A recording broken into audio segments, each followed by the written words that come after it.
au centre, comme il se doit. Je vous dis un peu comment ça va se passer. On va essayer, au pas cadencé, d'aborder 4 thématiques successives. D'abord le recrutement, l'attractivité du métier. On en a beaucoup parlé pendant l'année qui vient de se passer. Ensuite, on abordera la transition énergétique, puis le financement. Quand même, on a beaucoup de choses à entendre de votre part, Monsieur le Ministre, et puis on terminera par un thème qui vous est cher, le biais unique. Donc vous voyez, 4 thèmes, il ne nous reste pas beaucoup de temps, on va essayer d'être le plus actif possible, le plus synthétique possible, et je vous propose de commencer par le recrutement, l'attractivité du métier, et avec une petite vidéo pour commencer.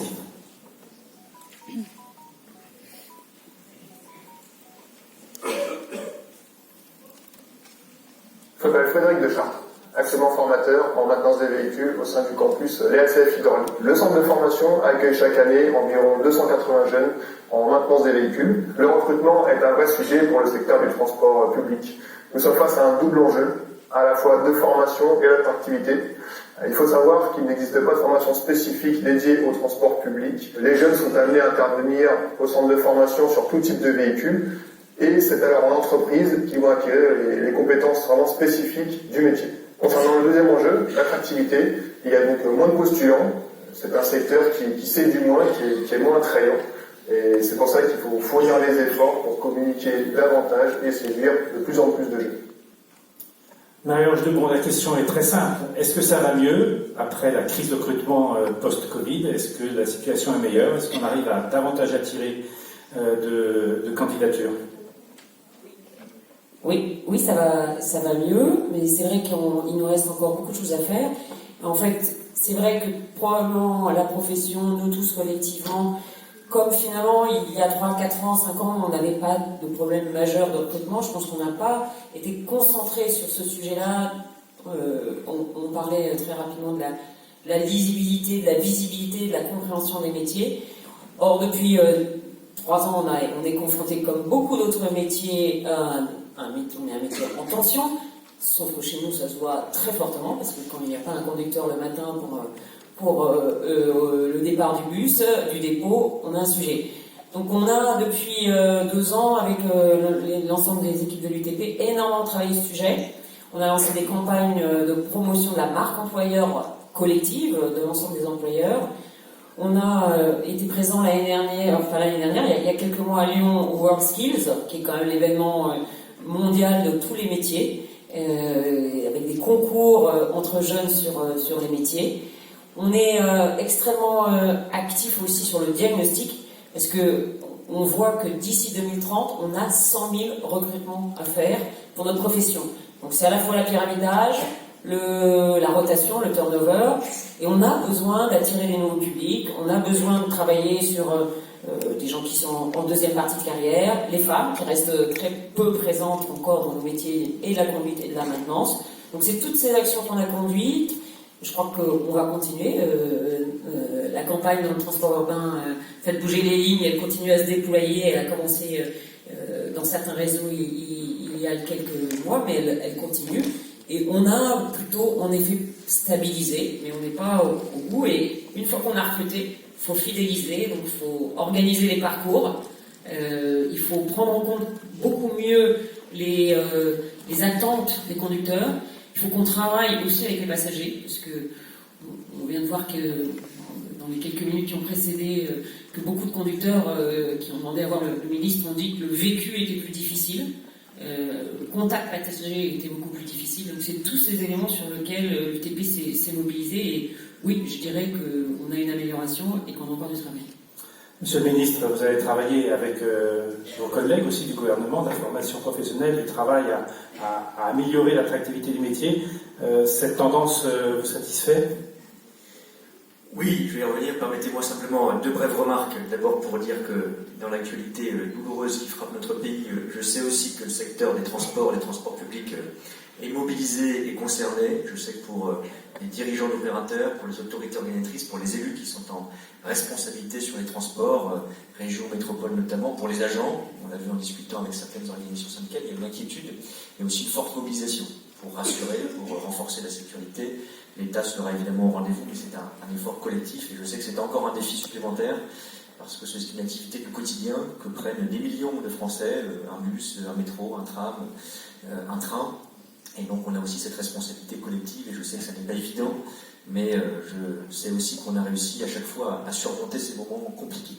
Je voulais aussi dire à Monsieur le maire, Monsieur le président GE, mon plaisir que je puisse être de nouveau à Clermont-Ferrand, que vous le savez, qui n'est pas totalement étranger à mon histoire familiale de Volvic à Châtel-Guyon, et donc je suis heureux, messieurs les maires, d'être présents parmi vous. Alors sur le recrutement, Marie-Ange Lebon a bien résumé les choses. D'abord, j'allais dire, il y a deux bonnes nouvelles pour le présenter comme ça. La bonne nouvelle, c'est que oui, c'est un métier en tension, comme malheureusement beaucoup de secteurs très différents. C'est exactement la même problématique dans des secteurs comme la restauration et beaucoup de services, parce que tant mieux, le taux de chômage a reculé, et donc la problématique s'est un peu inversée. Bon, aujourd'hui, on cherche à recruter des gens, on cherche à faire venir des gens, on cherche à garder des gens dans le secteur. Bon. L'autre bonne nouvelle, c'est que, on le disait, le chiffre est éloquent. On a besoin dans le secteur des transports publics et du transport ferroviaire environ de 100 000 personnes d'ici 2030. Parce que non seulement il faut combler les postes vacants et recruter davantage, mais on va développer les transports publics, on y reviendra. C'est notre mission à tous. Donc il y a des opportunités professionnelles, il faut aussi le dire, aux jeunes ou aux moins jeunes qui se tournent vers ce secteur et qui parfois se posent des questions. Est-ce que c'est attractif? Est-ce que c'est intéressant? Est-ce qu'il y a des déroulements de carrière? Est-ce qu'il y a des opportunités? Ensuite, ce qu'il faut faire, deux choses. D'abord, il faut rendre les choses plus attractives et les métiers plus attractifs. Facile à dire, c'est évidemment la question salariale. Elle concerne les différentes autorités organisatrices, compris l'État, pour ce qui le concerne, et les opérateurs. Je dois dire que dans ce secteur, on l'évoquait avec les organisations syndicales, nous sommes dans un des domaines où le secteur social marche bien. Ça veut dire c'est parfait, ça veut dire que tout le monde est content, employeurs, organisations syndicales. Il y a une habitude du dialogue social, il y a une attention à la question sociale et à la question des salaires en particulier, quand on voit les chiffres chez les grands opérateurs et chez les opérateurs un peu partout en France depuis 2022, franchement, ce dialogue social a marché sur les salaires en particulier. Et puis, il n'y a pas que le salarial. Et donc là, c'est moins évident et c'est plus diffus. Il faut arriver à rendre ces métiers mieux connus, plus attractifs. Ce sont des campagnes de recrutement et de publicité, assumons-le. C'est un travail sur la pénibilité des fins de carrière, c'est un travail sur les reconversions, c'est un travail sur la féminisation, parce que je pense que c'est un métier où encore beaucoup de jeunes filles en particulier se disent « ça n'est pas pour moi », notamment les métiers de conduite de bus par exemple. Et on a un gros boulot d'image à faire aussi. Et moi je m'engage en tant que ministre, les autorités organisatrices et les opérateurs s'y emploient, et c'est très important. Et puis dernier point, dans ce non salarial, si je puis dire, ce qualitatif, il faut accepter du sur-mesure. Le secteur des transports publics est extrêmement varié.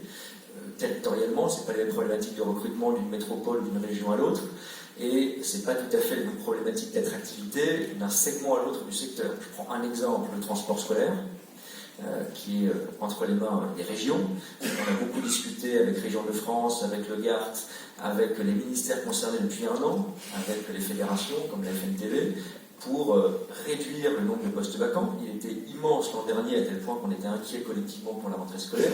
Cette année, on a déjà réduit de 25% le nombre de postes vacants par rapport à 2022. C'est pas encore le bout du chemin. Et comment on l'a fait? On l'a fait par des procédures administratives simplifiées, abaissement aussi de l'âge du permis. On l'a fait, pas encore au bout du chemin, en simplifiant toutes ces démarches. Les régions ont fait aussi leur part du boulot sur l'aménagement des horaires à chaque fois que c'est possible, et on n'est pas non plus au bout de ce travail-là. Donc c'est du sur-mesure. C'est pas la même problématique pour recruter à Clermont et à Paris, c'est pas la même problématique pour recruter dans le transport scolaire et dans un autre type de transport public ou dans le transport ferroviaire. Donc il faut aussi qu'on accepte, parce qu'il n'y a pas les mêmes acteurs et pas les mêmes besoins, qu'on fasse ce sur-mesure pour attirer. Merci beaucoup, monsieur le ministre. Alors, comme un conducteur de bus ou un conducteur de train, on va essayer de tenir l'heure. Et je vais enchaîner tout de suite. Je vais abréger les transitions, enchaîner tout de suite avec le deuxième thème, avec la transition énergétique. Et pour introduire le sujet, je vous propose de visionner quelques chiffres à l'instant.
quand on regarde ces quelques images, on s'aperçoit que le transport public est déjà un très bon élève de la décarbonation et qu'il fait des efforts importants pour décarboner ce qui reste de motorisation diesel.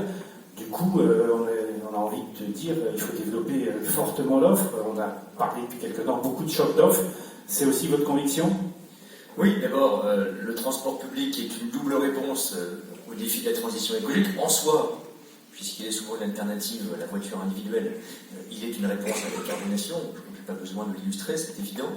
Et en plus, il fait un effort de décarbonation lui-même. On a vu sur les nouveaux modèles de bus, par exemple, pour réduire la consommation d'énergie et réduire la dépendance aux énergies fossiles. Donc c'est une solution évidente, intrinsèque. Bien sûr, et je l'ai dit, on a des débats, on parlera peut-être sur la simplification des titres, sur le prix, sur la demande. On reviendra à la fin sur le exactement. Mais je l'assume aussi, il faut qu'on ait des priorités claires, je crois qu'on partage avec les grands opérateurs, avec les collectivités locales, c'est l'offre qui compte d'abord.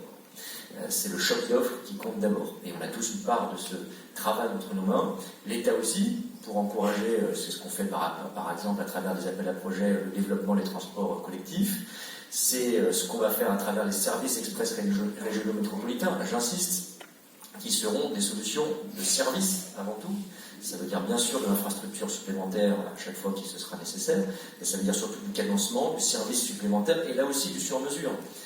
Puisque, monsieur le maire, je sais qu'il y a une envie et une ambition du côté de votre métropole, ça ne sera pas forcément les mêmes solutions, puisque vous êtes en train de développer un grand projet de bus à hydrogène, de bus à haut niveau de service, pour le projet qui nous sera soumis venant de la métropole de Clermont, et pour le projet qui est en vigueur et en place déjà à Strasbourg, pour celui qui est en train d'être mis en place à Nantes ou à Bordeaux, en termes de coût d'investissement et de type de service. Et là aussi, je le dis, je n'oppose pas le train au bus comme transport collectif, ça dépend des territoires, c'est complémentaire, et à chaque fois, c'est une solution qui décarbone, puisque ça réduit, c'est ça l'équation, les émissions par tête de pipe. Pardon de le dire aussi simplement, mais c'est à chaque fois une solution. Alors évidemment, le train vous moins que le bus, mais quand on met des gens qui prenaient une voiture individuelle dans un bus, on a fait une part de la transition écologique et de la transition énergétique. Et puis, on le sait, on a partagé dans beaucoup de ces discussions, l'intermodalité. C'est un slogan, mais c'est une réalité que mettent en place de plus en plus de collectivités. Là aussi, il ne faut pas qu'on cherche à avoir un seul mode et une solution sur 100% du trajet. Quand vous avez une solution qui vous permet de prendre la voiture individuelle pour quelques kilomètres, qui vous emmène vers un bus à haut niveau de service, qui dessert éventuellement une gare pour ensuite finir le trajet en transport ferroviaire, on n'a peut-être pas décarboné l'intégralité du trajet, mais par rapport à la solution d'avant qui consistait à prendre la voiture individuelle, on a fait un effort considérable. Donc j'insiste beaucoup là-dessus. Un point qui est très important, je finis là-dessus parce que je sais qu'il interpelle beaucoup de collectivités et d'autorités organisatrices, c'est justement la question des bus qui a été évoquée. On a une discussion européenne en ce moment avec une norme qui pourrait consister, c'était la proposition de la Commission européenne, à dire à partir de 2030 les acquisitions 100% électriques. C'est très bien dans l'ambition, on a envie tous de décarboner le plus vite possible. J'ai été saisi par beaucoup de collectivités de toute sensibilité politique, d'ailleurs, y compris écologistes, qui m'ont dit, attendez, nous on fait les achats de flotte, ça marche par tranche, parfois on a lancé des marchés, on va avoir des véhicules qui vont arriver à la fin de la décennie, qui seront bio-GNV par exemple, c'est déjà mieux que ce qu'on a aujourd'hui, ne cassez pas cet élan par des coûts élevés, par la remise en cause de nos projets d'investissement, donnez-nous un peu d'air et un peu de temps. Donc moi j'assume de porter cela, je pense que c'est pas contraire à la transition écologique, au contraire, ça ne casse pas l'élan que les collectivités sont en train de porter, et donc on a hier, avec Christophe Béchu, Agnès Pannier-Runacher, obtenu, provisoirement, mais je crois de manière assez solide, une victoire en ce sens pour donner un peu de flexibilité sur le calendrier jusqu'à 2035 plutôt que 2030, et encore une fois, c'est pas repousser l'ambition écologique, c'est au contraire assurer qu'elle marche avec les collectivités. Voilà, ça c'est aussi le rôle de l'État, d'avoir un cadre qui permet aux autorités organisatrices de faire un effort crédible et ambitieux.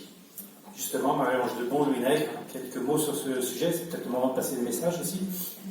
D'abord, merci beaucoup d'avoir porté ce sujet. Pour compléter sur le sujet de la transition énergétique et pour faire une autre demande qui n'est pas coûteuse, mais qui est de dire on a des dispositifs, le fonds vert, l'ADEME, il y a des financements d'aide aux poids lourds pour passer à l'électrique. Les bus ne sont pas aujourd'hui éligibles alors qu'ils représentent un surcoût de 50%. peut-on espérer, et là on ne demande pas plus d'argent, on demande juste l'éligibilité des bus des autorités organisatrices au fonds vert et au mécanisme de l'ADEME. Est-ce qu'on peut l'espérer pour l'année prochaine? Clément Beaune. Alors, par le fonds vert ou par un autre outil, oui, c'est un peu une question d'argent quand même, parce que on retrouve dans différentes réunions, et donc j'essaie de ne pas tenir de double discours. Quand d'autres me disent, attention, c'est les camions qui sont le plus importants à décarboner, et ça coûte aussi très cher, je ne vais pas leur vendre deux fois la même manne. Il y a le frais ferroviaire, là. Pas que. Donc, oui, c'est un peu une question d'argent, mais je vous rassure, même s'il y a encore quelques discussions d'ajustement en cours, dès le PLF 2024, nous aurons des outils d'appel à projet qui seront plus larges dans leur objet, donc pour couvrir les bus, mais plus importants aussi dans leur montant, pour ne pas déshabiller d'autres secteurs. Je pense au transport de marchandises, puisque la décarbonation passe par le fret ferroviaire, en effet, mais aussi par la décarbonation des camions sur la route, puisqu'il en restera évidemment. Et donc, on a besoin de faire ce double effort. Donc, on ne sacrifiera pas l'un à l'autre, mais on mettra plus de moyens en ce sens. L'un et l'autre. Louis Nègre. Oui, la transition énergétique, toutes les autorités organisatrices de la mobilité ont cet objectif numéro 1 incontestablement. Donc tout le monde travaille dans ce domaine-là et je suis très heureux de pouvoir ici publiquement, tout à l'heure je vais être un peu plus taquin sur un autre sujet, mais là de dire qu'effectivement le GART vous avez saisi, Monsieur le ministre, le gouvernement, sur effectivement cette transition énergétique dans laquelle nous aurions pu utiliser du biométhane, par exemple, du biogaz, et c'était impossible de le faire. Ou alors il fallait s'arrêter en 2030. C'était trop court. On a une industrie qui a évolué énormément, parce que quand je regarde les normes, toutes les 3 ans, à peu près, en moyenne statistique, l'industrie a dû s'adapter. Et elle s'est adaptée. Donc, on voit les efforts qui sont faits. Alors, quand on a fait passer ce message-là, vous avez réussi, vous nous le confirmez aujourd'hui, et j'apprends que la Commission européenne, en plus, aurait prévu qu'il puisse y avoir une latitude d'à peu près 15%. Ça reste soumis au Parlement, mais c'est une vraie avancée pour tous nos collègues qui ont aujourd'hui du gaz. C'est une période de transition.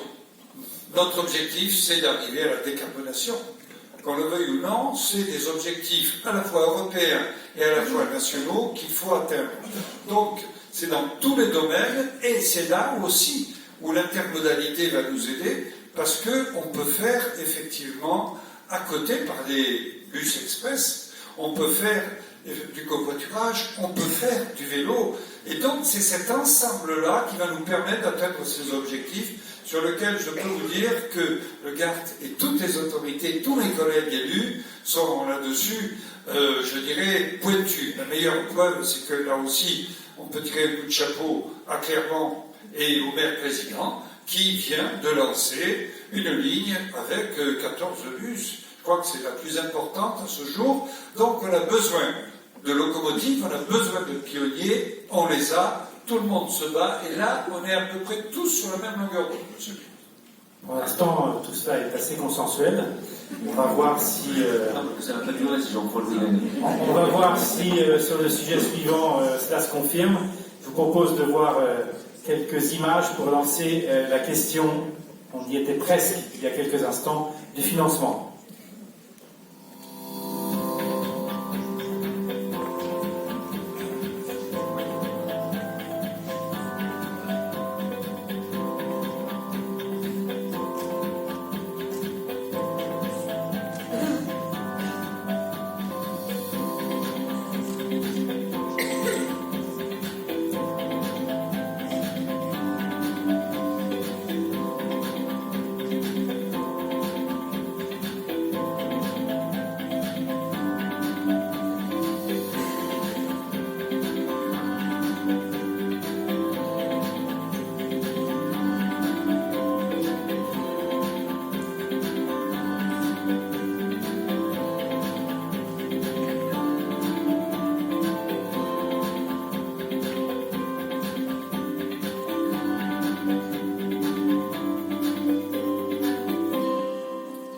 C'est vrai que si on rajoute Île-de-France, les chiffres montent encore beaucoup plus, mais là on est déjà dans la valse des milliards. Louis Nègre, le financement, c'est le nerf de la guerre. Là, ça va être un peu plus difficile. Le problème est simple. On est tous d'accord, tous. les rapports officiels, le Conseil d'orientation des mobilités, on a devant nous un mur d'investissement accompagné d'un mur d'exploitation. Bon. Ce mur-là se chiffre en dizaines, voire en centaines de milliards. Je me retourne, au nom de toutes les autorités organisatrices de la mobilité, je me retourne vers le gouvernement. Et je lui dis, Monsieur le ministre, l'État que vous représentez doit être cohérent. Si notre objectif numéro 1, c'est la décarbonation, c'est la neutralité carbone en 2050 et moins 55% en 2030, il faut remplir la case des 100 milliards minimum qu'il faut. Alors, j'ai entendu, je suis l'actualité heureuse, et j'ai entendu qu'il y avait 100 milliards qui étaient prévus sur le ferroviaire. D'une part, j'aimerais les voir. Et deuxièmement, je ne suis pas sûr que ces 100 milliards étalés sur une période longue, hein, ça fait, si vous regardez bien, ça fait 17 ans, et si vous divisez, c'est a priori 25 milliards de l'État, il en reste encore 75. Et donc j'ai quelques difficultés là-dessus. Le deuxième point sur lequel j'ai encore plus de difficultés, c'est la situation aujourd'hui qui me paraît inacceptable, pour être honnête avec vous, entre le traitement, entre la région Île-de-France et les autres. Il n'y a pas deux France, c'est un pays, c'est une république, une indivisible, il ne peut pas y avoir la France d'en haut, la France d'en bas. Je traduis.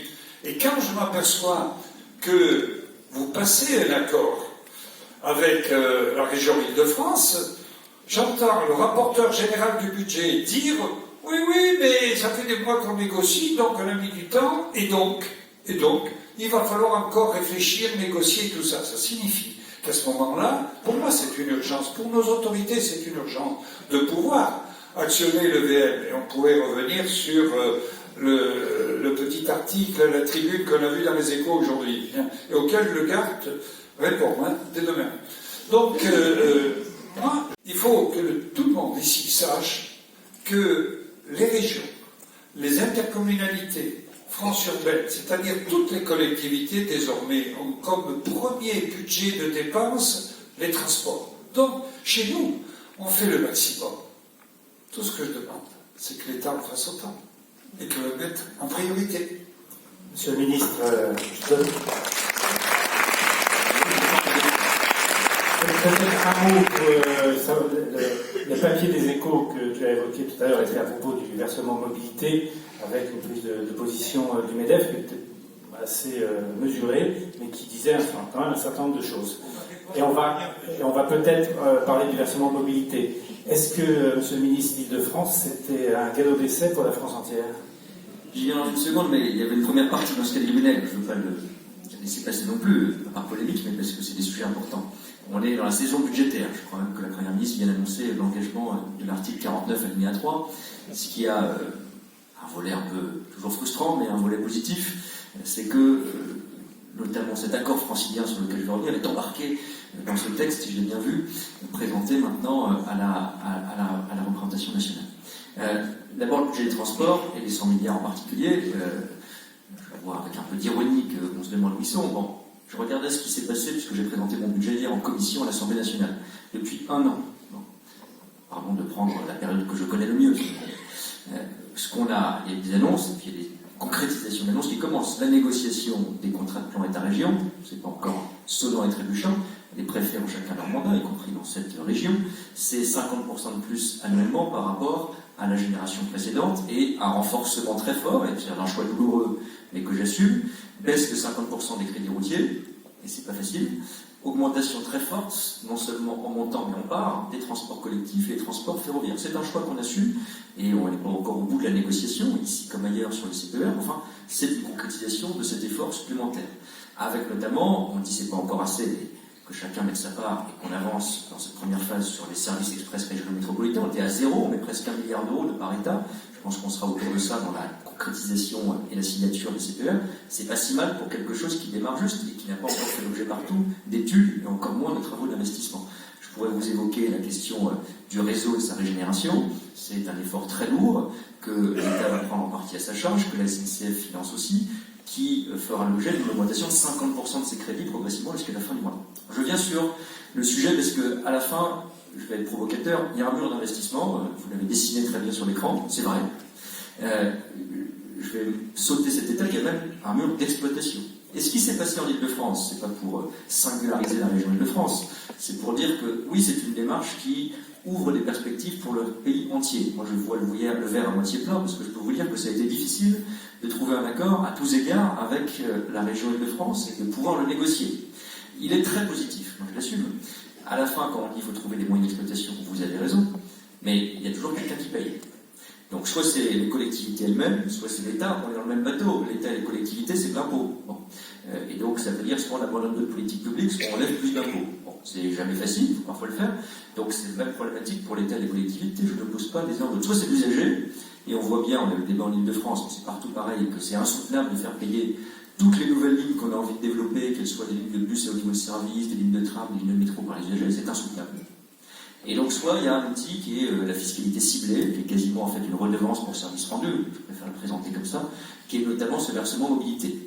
Mais là, il y a quelqu'un, on a bien vu la réaction du MEDEF, qui paye à la fin, ce sont nos entreprises, et c'est pas sans conséquence. Moi, j'ai assumé qu'en Île-de-France, on ait ouvert le sujet du versement mobilité. Pas pour le plaisir de faire payer quelqu'un, pas pour stigmatiser, mais parce que je pense que c'est y compris dans l'intérêt de nos activités économiques et de nos entreprises, d'avoir une offre de transport qui augmente. Il faut évidemment qu'en face, on voit le bénéfice. Mais quand on est capable d'expliquer le tissu économique, je pense que beaucoup d'élus le savent mieux que moi dans cette salle, que ça sera utilisé pour les investissements et surtout pour l'exploitation demain, et qu'ils en voient la couleur pour leurs salariés, pour leurs entreprises. Le secteur des transports publics est aussi un employeur. Bah, c'est bénéfique. Bon. Et donc je pense qu'il faut réformer la gouvernance qui va avec pour mieux associer d'ailleurs le tissu économique, MEDEF et autres, aux décisions qui sont prises en matière de VM. Qui est d'ailleurs, je le rappelle, entre les mains des collectivités, l'État fixe simplement les plafonds. Ce qui s'est passé en Île-de-France, c'est effectivement pour l'Île-de-France aujourd'hui, parce qu'il y a une situation spécifique, c'est l'ouverture des lignes du Grand Paris. Mais si justement avec les services express régionaux métropolitains, avec ce choc du transport public qu'on a tous envie de créer, eh bien, il va falloir qu'on discute dans les prochains mois, je le dis très bien, sans tabou, sur les modes de financement, VM et d'autres, parce que les régions n'ont pas de versement mobilité, elles sont aussi des autorités organisatrices, donc c'est pas seulement cette baguette magique que serait le VM. Mais je le sais, il faut qu'on fasse d'ailleurs mieux que ce qu'on a fait en Île-de-France avec le Grand Paris. On a mis tout de suite les financements sur l'investissement, mais on a repoussé le financement de l'exploitation, ce qui nous avait mis en tension entre l'État et la région Île-de-France, autorité organisatrice. Si on lance les serres partout en France, il faut que dès le début on se dise voilà comment on va financer l'exploitation. Et donc moi je suis tout à fait prêt, je le dis, il y aura de nombreux témoins dans la salle a priori, on aura cette discussion les prochains mois, au moment où on négocie les investissements sur les serres, sur le financement de l'exploitation. Tout en se disant qu'à la fin, si quelqu'un paye, c'est jamais facile. Mais il faut bien qu'on assume ce débat, y compris avec le monde économique. Donc moi, je suis prêt à le conduire. Vous le savez, cher Louis, ça n'a pas été toujours facile, y compris dans mes discussions internes, pour faire cette étape. Donc reconnaissons au moins que c'est possible. Et que quand on est intelligent collectivement et qu'on passe du temps à négocier, on arrive à des accords, y compris au Parlement, dans un contexte pas tout à fait évident. Louis Nègre, ah oui. Louis Nègre, il reconnaît que le ministre se bat. J'ai les échos de Bercy. Donc, voilà. Donc, c'est vrai. Et là aussi, je le dis publiquement. Donc, de ce côté-là, c'est bien. Pour autant, il nous reste effectivement à cacher cette case, parce que si on n'y arrive pas, et si on ne trouve pas l'argent, alors moi, je vais plus loin. Moi, je vais encore un peu plus loin. Moi, j'estime qu'aujourd'hui, l'ensemble des impôts, des taxes sur la mobilité rapporte à peu près de l'ordre de 55 milliards. Donc, ce que je demande à l'État, parce que l'État, augmenter les impôts dans le pays qui prélève déjà le plus, ça devient difficile à tout point de vue. Donc, je suggère un autre arbitrage. Ça, c'est des réformes de structure, en fait. Et c'est un peu plus difficile encore. Mais je propose que dans les 55 milliards, on redonne une partie plus importante de ces 55 milliards qui sont prélevés sur le secteur de la mobilité à la mobilité. C'est un objectif numéro 1. Et je suis sûr que même Bercy est capable de comprendre ça dans ce domaine. Donc, il y a l'argent en France, c'est les arbitrages, et ça, c'est de la politique au sens noble du terme, pour faire des choix peut-être un peu différents. Je reprends très court, mais que la mobilité finance la mobilité, pour le dire comme ça, c'est séduisant. Après, l'argent qui est collecté et qui est affecté à l'État ou à d'autres collectivités, il ne sert pas aujourd'hui simplement à payer moins, il sert à financer, heureusement d'ailleurs, des politiques publiques qui sont importantes aussi. Donc il n'y a jamais de facilité. Mais je note quand même que vous aurez compris que dans un contexte où on essaie plutôt de baisser la charge fiscale, y compris sur l'entreprise, le seul secteur et la seule justification qu'on a donnée et qu'on assume à des efforts contributifs supplémentaires, on va dire comme ça, pour les Île-de-France, certes à court terme, et pour la FIT, puisqu'on met aussi dans ce budget 600 millions d'euros de plus entièrement affectés à la FIT par une contribution du secteur autoroutier et du secteur aérien qui n'est pas ravi. Donc c'est un vrai effort. On l'a fait intégralement à la FIT pour des investissements de désinflation. Le seul secteur qui a bénéficié de cet effort-là, c'est le secteur de mobilité. C'est justifié, mais il faut quand même le noter. Marie-Ange Lebon. Oui, juste 2-3 éléments de complément. D'abord, il y a un impôt qui existe, il est très très simple, d'une simplicité totale qui est le VM, donc c'est vrai qu'au moins on peut faire une réforme facile. Deuxièmement, je crois que ce qui est demandé n'est pas une augmentation du VM, c'est la possibilité d'augmenter le VM. De toute façon, il y a déjà au moins 50 autorités organisatrices qui ne sont pas au maximum du plafond, donc qui ne chercheront pas à en bénéficier. Mais il y en a qui sont au maximum. Le troisième élément qui est toujours invoqué, c'est que c'est pour aussi financer des services additionnels. Donc quand les entreprises disent qu'elles n'ont pas de contrepartie, la demande qui est formulée, c'est qu'on puisse avoir le choc de décentralisation sur les responsabilités de service, mais d'aller aussi sur la décentralisation des ressources. Et puis il faut peut-être rappeler quelques chiffres pour pré-répondre à l'article dans les Échos, à la tribune dans les Échos. Les entreprises ont bénéficié de 10 milliards de réduction d'impôts de production ces 2 dernières années, c'est-à-dire l'intégralité totale du VM en France. Donc l'effort est significatif. Et ce qui est envisagé, c'est passer le VM de 2% à 2,02, de 0,3, de 3, de 2. Donc on n'est pas du tout dans les mêmes ordres de grandeur. De la demande, les transports publics sont finalement relativement raisonnables. Et puis dernier point, évidemment que les services sont une contrepartie importante, mais les services, c'est pas simplement le trajet entre le domicile et le bureau, ou le domicile et le lieu de travail, c'est l'ensemble une entreprise qui n'a pas de transport public, elle ne peut pas fonctionner. Parce que c'est l'ensemble des familles qui en bénéficient, c'est les salariés qui en bénéficient pour leur quotidien. Le trajet domicile-lieu de travail, c'est 25% des trajets. Donc je pense qu'il n'y a qu'une partie du débat, qui était tronquée dans l'édito de ce matin et sur lequel il est assez facile de revenir. Merci Marianne. Monsieur le ministre, vous avez qualifié tout à l'heure le VM de redevance pour services rendus.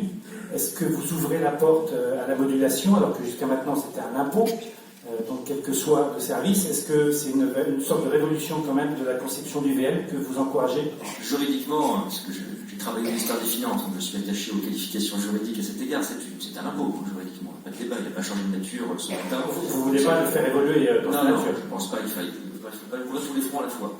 En revanche, quand je dis redevance pour service rendu, c'est évidemment un peu simplificateur et provocateur pour dire qu'il y a quelque chose en face. Et par exemple, pardon de reprendre l'exemple de l'Île-de-France, mais je veux voir non pas l'injustice, mais plutôt un modèle qui va préfigurer les discussions partout. Ce qu'on fait aussi, on s'est mis d'accord là-dessus avec la présidente de région Île-de-France, présidente d'Île-de-France Mobilité, c'est qu'il faut changer la loi pour ça, on est en train de trouver un support, mais le conseil d'administration d'Île-de-France Mobilité, par exemple, accueillera un représentant du monde des entreprises, parce que je pense que c'est très sain que les représentants du monde des entreprises, d'ailleurs la tribune des Échos du MEDEF, si on est positif, ouvrir un peu la voie à cela, voient ce qu'il y a en face d'un impôt ou d'une quasi-redevance, parce que c'est pas utilisé pour le plaisir, et c'est pas d'ailleurs affecté à autre chose, c'est utilisé pour développer l'offre de transport public. Alors évidemment, parfois ce débat est un peu, si je puis le dire ainsi, pollué par les questions sur la gratuité, etc. Je mets ça de côté, qui est en plus assez modeste en nombre de cas de métropole, de collectivités dans notre pays. Il y aura besoin de plus d'offres, tout le monde l'a dit. Et s'il y a besoin de plus d'offres, il n'y a pas de mystère, chacun le comprend, il y a besoin de financement pour l'offre. L'usager prendra peut-être une part, ça responsabilise, ça dépendra des villes, des métropoles, des régions, mais pas tout. Bon, en Île-de-France, on a fait le calcul, si on avait fait financer tout le Grand Paris par les usagers, c'était dès l'année prochaine un passe-transport autour de 120 €, qui est à 80 € aujourd'hui, et les gens râlent un peu. Donc c'est insoutenable, et si on applique ça, le tantisme dans le vice à toute la France, ça ne marche pas. Donc il faudra sans doute que chacun prenne part de cette responsabilité, de ce financement, et forcément aussi qu'on ouvre la voie à ces financements économiques, fiscaux, mais qui ont une contrepartie, j'insiste là-dessus. Et c'est pas facile, moi j'essaie de tenir partout le même discours, j'étais sur une table ronde, je vous assure que les applaudissements étaient un peu inversés au MEDEF au début du mois de septembre, j'ai tenu le même discours. J'ai dit il faut que vous soyez associés, il faut qu'on assume que ça fait partie des leviers sans tabou, discutons-en et regardons, et je suis sûr que les métropoles et les régions sont tout à fait ouvertes à cela, d'ailleurs beaucoup le font déjà en pratique, à expliquer à leur tissu économique, vous êtes les mieux placés pour le faire en tant qu'élus, ce que vous avez comme projet de développement des transports. Quand le projet de développement des transports est concret, visible, partagé, je pense que le débat change un peu de nature et c'est plus un débat idéologique, hausse d'impôt versus baisse d'impôt. Monsieur le ministre, je suis un peu dans l'embarras parce qu'il est 18h15, c'est le terme prévu pour la fin de cette table ronde. Et est-ce que vous nous donnez 5 minutes? Parce que sinon, on va escamoter le billet unique et vous pourriez considérer que c'est un peu prémédité, ce qui n'est pas le cas, puisque on a eu quelques retards au début. Donc on va parler du billet unique et juste avant, peut-être un mot de conclusion sur cette parce que là, je fais passer un message en urgence sur effectivement les ensembles, toutes les autorités de transport de toute la France entière qui, elles, n'ont pas justement cette convention et cet accord.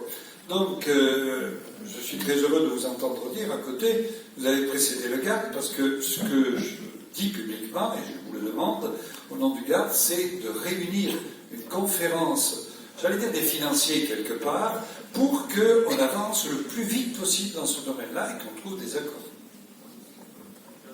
Là aussi, j'essaie d'être cohérent. J'ai pris cet engagement à Saint-Malo avec les régions de France. J'ai ouvert cette porte en discutant sur une tribune aussi abondante, mais avec Johanna Roland pour France Urbaine il y a quelques jours, et je suis prêt à y travailler. De toute façon, nous n'aurons pas le choix. Les services express régionaux métropolitains, c'est 9 en plus. Ne serait-ce que ça. Et donc, forcément, c'est un financement à trouver. Et il faut l'anticiper, parce que pour le coup, ce qu'on a mal fait en Ile-de-France, je le reconnais, parce que l'État a sa responsabilité, c'est qu'on a repoussé la boule, si je puis dire, et le problème jusqu'à ce qu'on soit acculé et qu'on trouve un bon accord, je crois, mais un accord tardif. Et vous avez aussi dans la salle beaucoup d'autorités organisatrices qui ne sont pas concernées par les services express métropolitains. Donc il y a une diversité de représentants dans la salle aujourd'hui. C'est le modèle économique qui est en cause. Et donc le GARD prendra toute sa part pour faire avancer le schmilblick. Et le marchiche. Dernier thème, il nous reste 3-4 minutes, mais vous nous avez autorisé à déborder un peu, monsieur le ministre.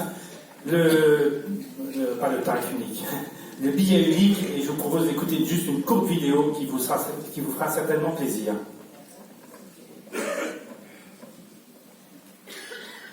J'habite à Amiens, je fais mon BTS à Lille. Le week-end, pour me déplacer, quand je rentre à Amiens, je prends le bus. Et quand je suis à Lille, ça dépend. Parfois le métro, parfois le bus, le tram. Et pour aller à la mer, le TER. J'ai entendu parler du billet unique. Ça veut dire quoi? Que j'aurai le même pass à Amiens et à Lille? C'est vrai que ça serait plus pratique. Voilà, c'est une fin qui vous fait plaisir.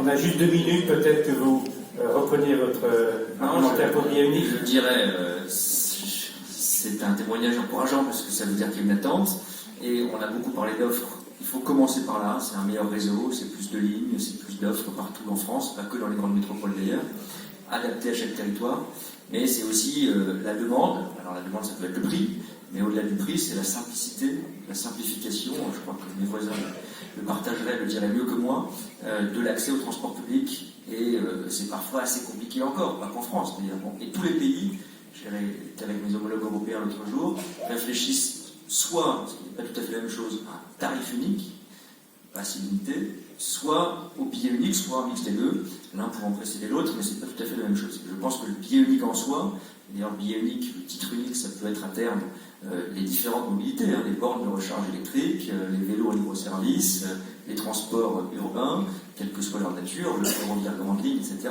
On est en train de le faire, je salue le directeur général des infrastructures de mon ministère qui est ici, Thierry Coquille, qui travaille avec le GART, avec les autorités organisatrices pour y travailler, expérimenter. Je le dis, dès l'année prochaine, nous aurons plusieurs métropoles et régions qui se sont portées candidates et dans lesquelles on expérimentera ce titre.